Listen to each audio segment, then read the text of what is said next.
En aquel tiempo, María Magdalena y María, madre de Santiago, y Salomé compraron aromas para venir y embalsamar a Jesús, y muy de mañana, el primer día después del sábado, llegaron al sepulcro, salido ya el sol. Decían entre sí: ¿quién nos rodará la piedra de la entrada del sepulcro? Y mirando, vieron rodada la piedra, que era muy grande.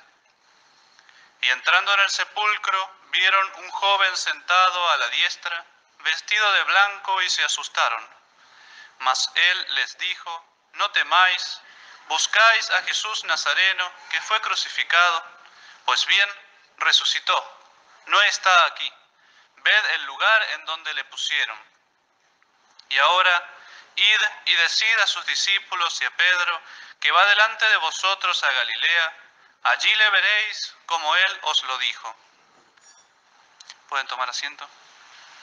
En el nombre del Padre, y del Hijo, y del Espíritu Santo. Amén. Tenemos la alegría de festejar nosotros esta fiesta tan hermosa de la resurrección de nuestro Señor. Esa alegría que es nuestra por un lado, o más bien de nuestro Señor, alegría de nuestro Señor que al fin adquiere su gloria, o para ser completos, esa alegría nuestra y de nuestro Señor. Y como nada mueve tanto al amor como el recordar los actos de amor que ha hecho nuestro Señor por nosotros, quería en este sermón, así como la Iglesia nos trae en el Evangelio un breve resumen de las apariciones de la mañana de ese domingo de Pascua, quería completarlo con la historia de las demás apariciones de ese mismo día que nos narran los demás evangelistas y ponerlas un poquito en orden para tener un vistazo general, señalando dos pequeños puntos que me gustaría que a medida que uno va contando la historia podamos meditar un poquito dentro de nosotros.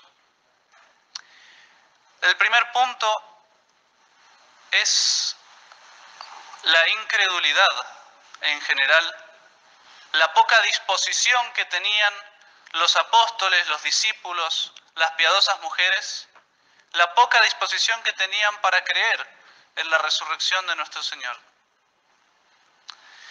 Por otro lado, que nuestro Señor, a pesar de todo el abandono que siente en su crucifixión, a pesar de la negación de Pedro, a pesar del abandono de todos sus apóstoles, nuestro Señor no viene a regañar a sus apóstoles, a sus discípulos, sino que viene a consolarlos. Y está dispuesto a cambiar todos sus planes con tal de traer la paz a los que Él ama. Vamos a tratar de resaltar un poquito esto a lo largo de las distintas narraciones. El Evangelio de hoy, decía, trae un pequeño resumen de la primera aparición. Las piadosas mujeres, entre las cuales no estaba la Virgen Santísima, no por no ser piadosas, sino por tener más fe en la resurrección que éstas. Digo, las piadosas mujeres vinieron por la mañana del domingo a embalsamar el cuerpo de Cristo, es decir, a prepararlo dignamente para su sepultura. Saben que nuestro Señor muere un viernes, los judíos la tarde del viernes ya la consideraban sábado, y los sábados los judíos no trabajan. Entonces se tuvo que enterrar muy a las apuradas a nuestro Señor sin poder darle todos los honores que se acostumbraban a un muerto entre los judíos. Fue enterrado rápido, puesto en un sepulcro y cubierto la puerta del sepulcro con una roca inmensa. Tan grande era esa roca que las mujeres de camino se preguntaban: ¿quién nos va a correr esa piedra enorme? Porque todas ellas juntas no se consideraban capaces de moverla. Iban, como les decía, no a ver a Jesús, a Cristo resucitado, sino a preparar un muerto. Poca esperanza tenían en la resurrección, pero sí tenían verdadero amor y verdadera devoción a nuestro Señor, hacia el cual trataban de rendir ese piadoso homenaje. Pero ya digo, no estaba la Virgen entre esas mujeres. ¿Por qué? Porque ella sí creía en la resurrección. Ella no iba a buscar un cuerpo muerto, sino que esperaba que al tercer día resucitaría como lo había dicho. Pensando entonces en el camino, ¿quién les iba a remover la piedra del sepulcro? Se encuentran con que esa piedra ya está corrida. ¿Qué había pasado?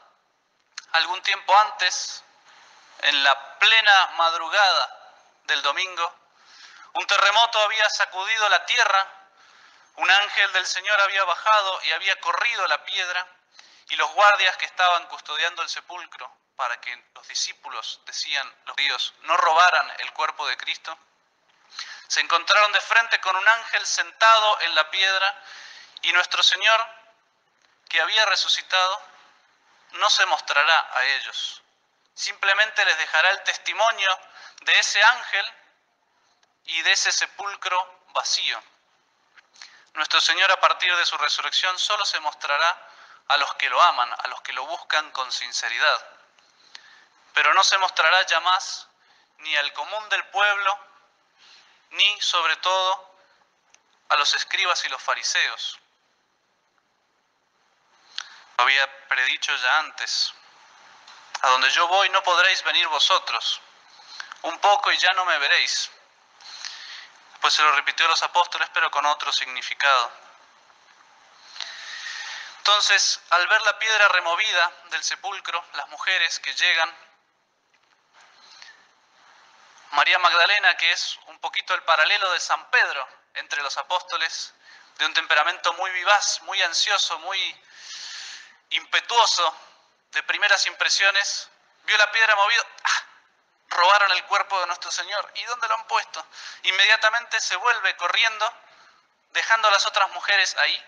Antes de entrar al sepulcro ya se vuelve corriendo a buscar a los apóstoles, a decirles, han robado el cuerpo. Mientras tanto, las mujeres que quedaron ahí entran al sepulcro, lo ven vacío y se encuentran vacío del cuerpo de nuestro Señor, ¿verdad? Que ya había resucitado, y encuentran a dos ángeles que están ahí, que le dicen, ¿a quién buscáis? Y ese reproche tan hermoso y tan dulce que les hacen los ángeles, ¿por qué buscáis entre los muertos al que está vivo?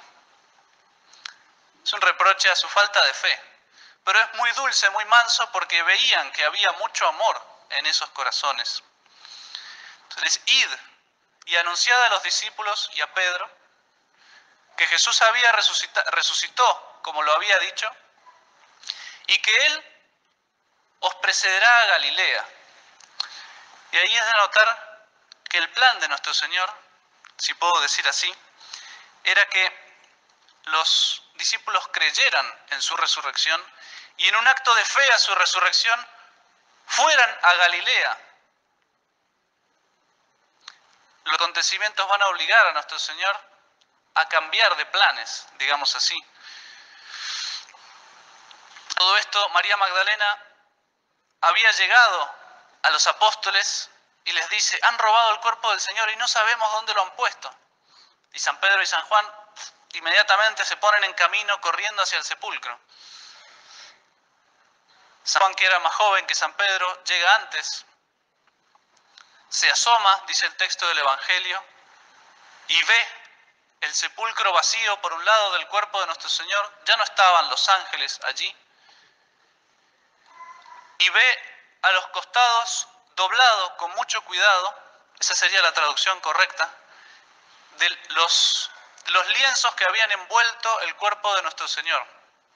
El cuerpo de nuestro Señor había sido envuelto como las momias por un lado y por otro con la sábana santa que cubría muy sencillamente. Entonces, esos lienzos estaban doblados muy prolijamente a un costado. ¿Y por qué San Juan, viendo eso, cree? Porque ningún ladrón se hubiera tomado el trabajo de doblar tan piadosa y prolijamente los lienzos. Ese fue probablemente un trabajo que se tomaron a su cargo los ángeles. Y llega San Pedro y entran y ven el sepulcro y no ven el cuerpo de Cristo, y San Pedro, quizás un poquito más tardo que San Juan, en entender lo de la resurrección, se queda meditando con admiración qué es lo que había pasado. ¿Por qué San Juan cree y San Pedro no? Bueno, podemos encontrar la explicación de eso en que, por un lado, era el discípulo de corazón puro, era el discípulo virgen.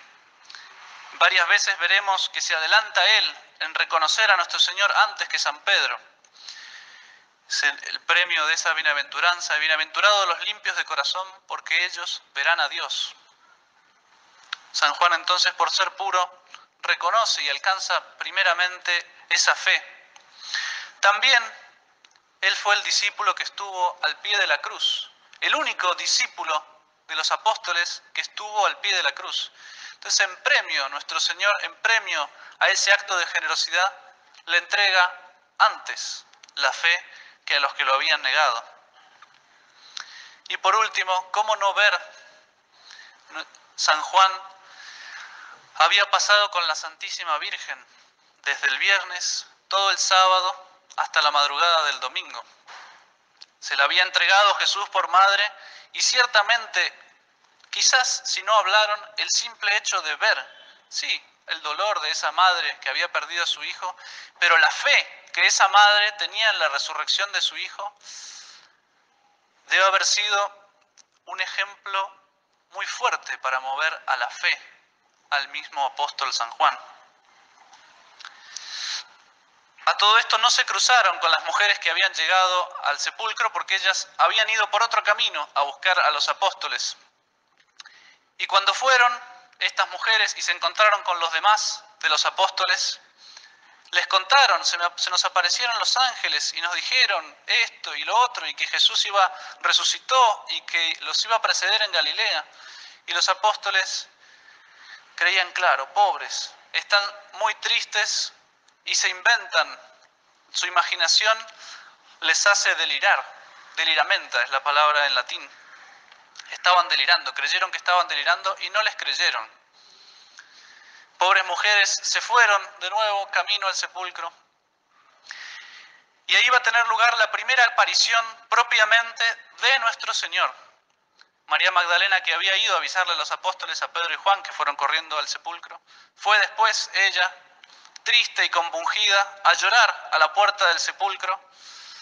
Y estaba llorando desconsoladamente, y quizás para mirar una vez más a ver si encontraba al que su amor buscaba, se asomó al sepulcro.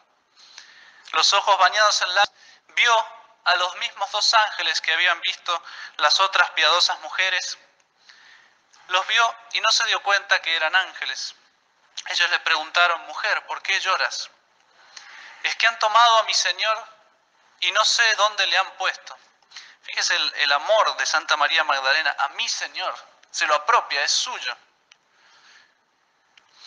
Y se sienta a llorar ahí, y ahí se le aparece nuestro Señor.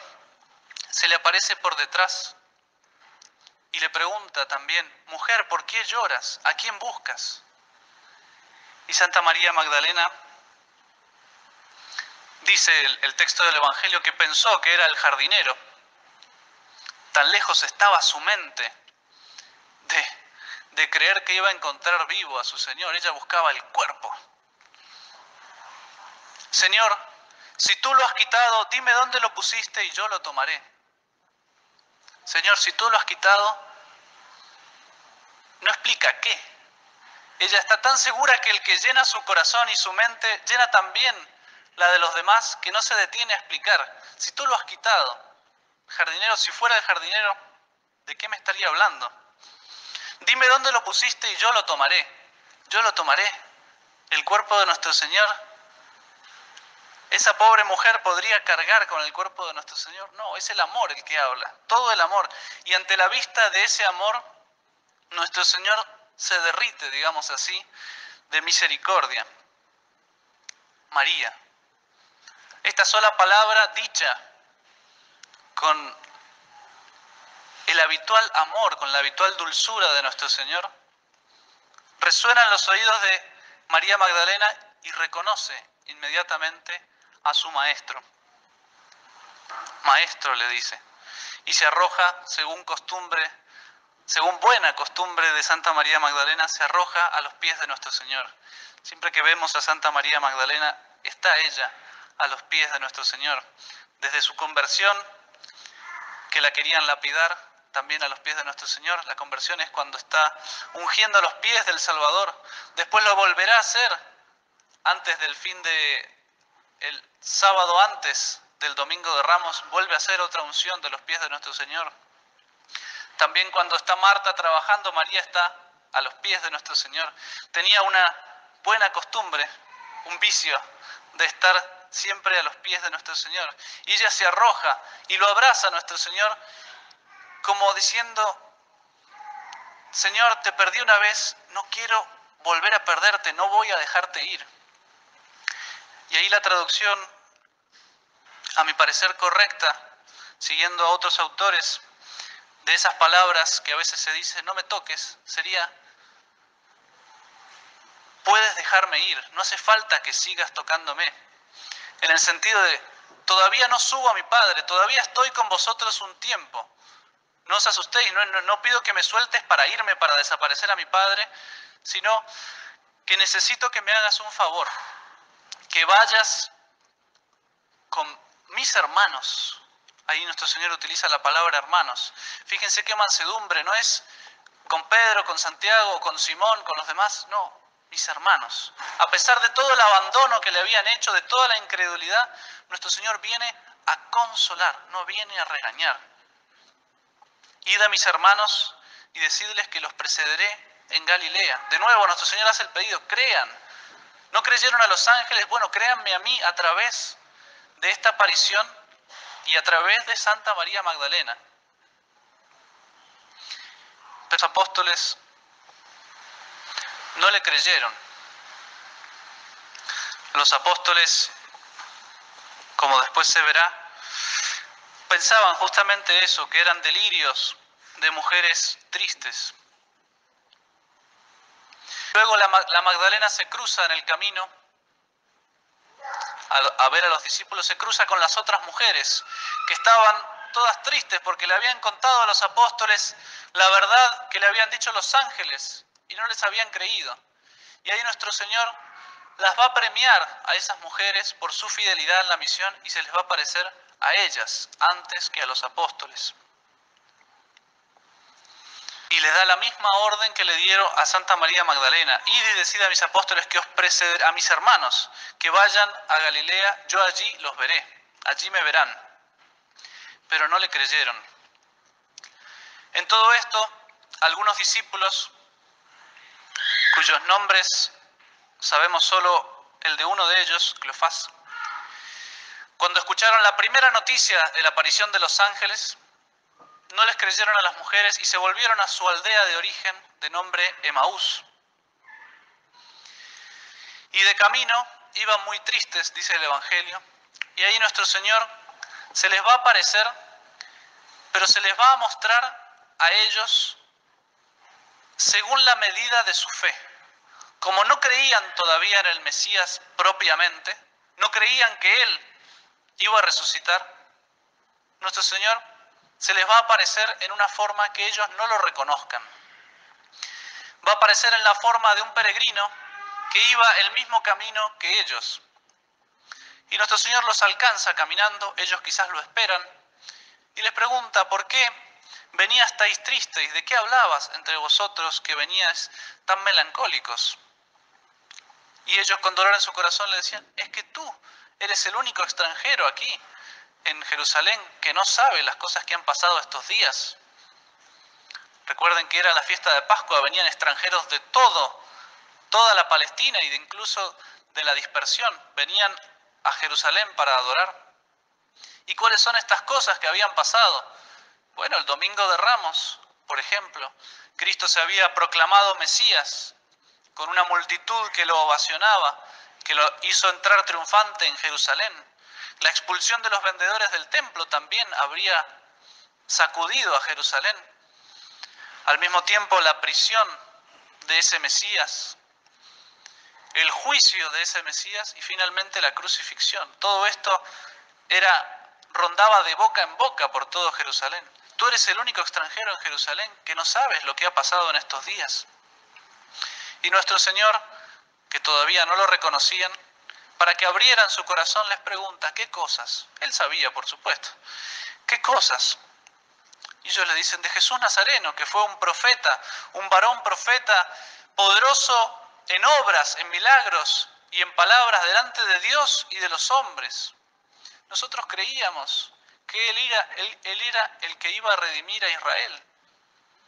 Pero aquí que los príncipes y los sumos sacerdotes y los fariseos lo enjuiciaron, lo crucificaron, lo flagelaron y murió y fue sepultado. Y aquí que ya estamos al tercer día desde el que han sucedido estas cosas. Fíjese que ellos tenían alguna esperanza lejana.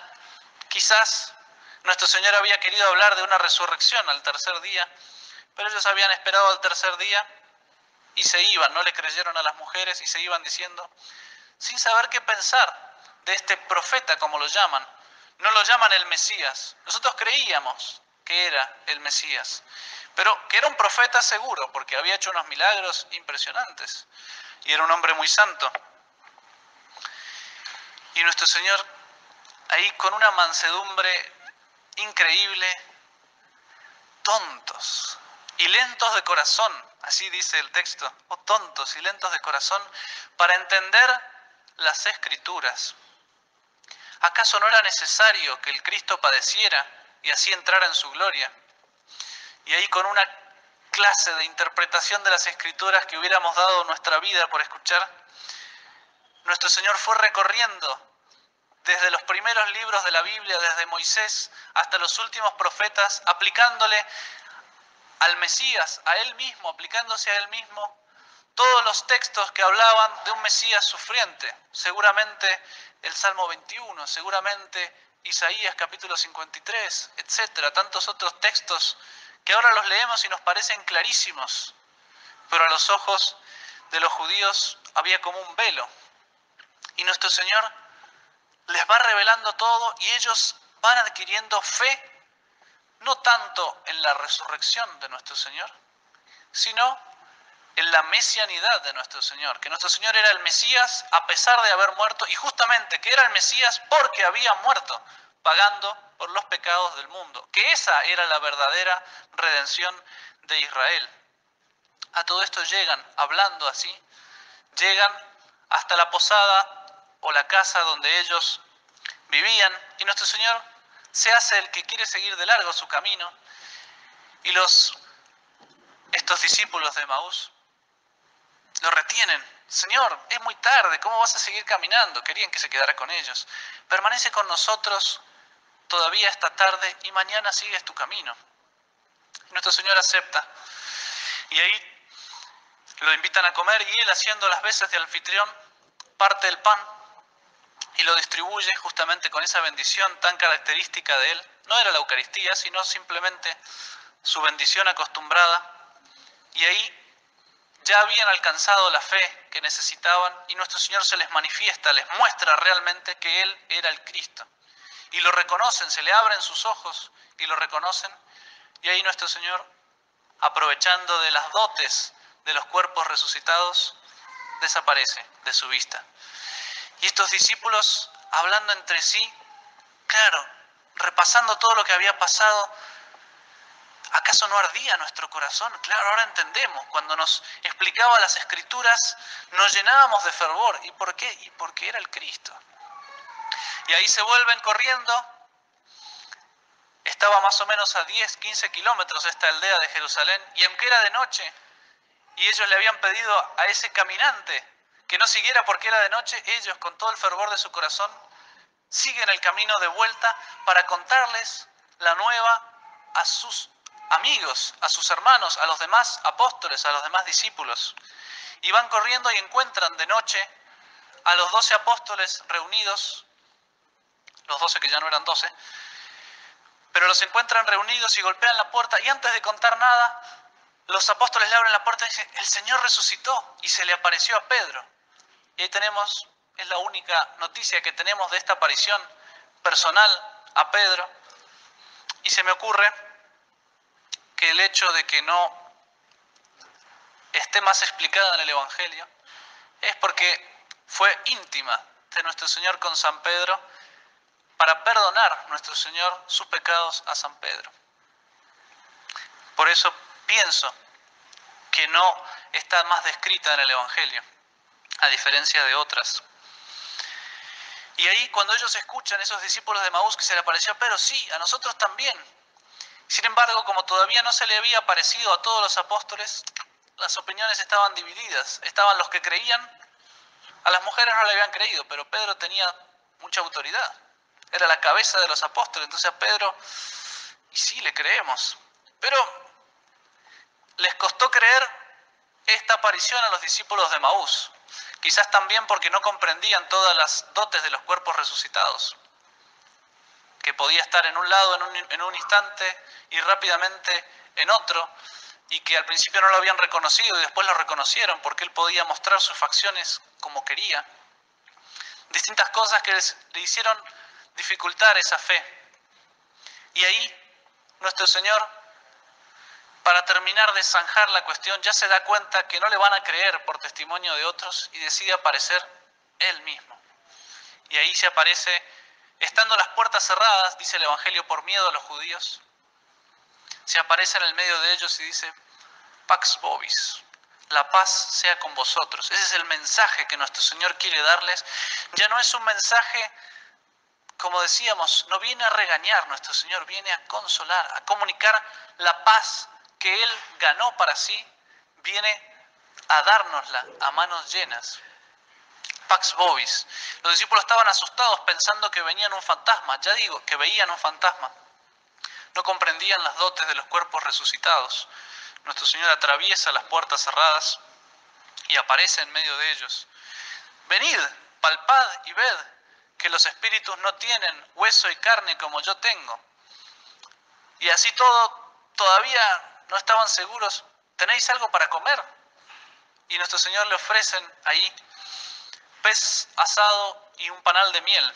Y nuestro Señor come frente a ellos. No necesitaba comer, podía comer, pero lo hace justamente para que vean, si no fueron capaces de creer el testimonio de los otros, que lo palpen.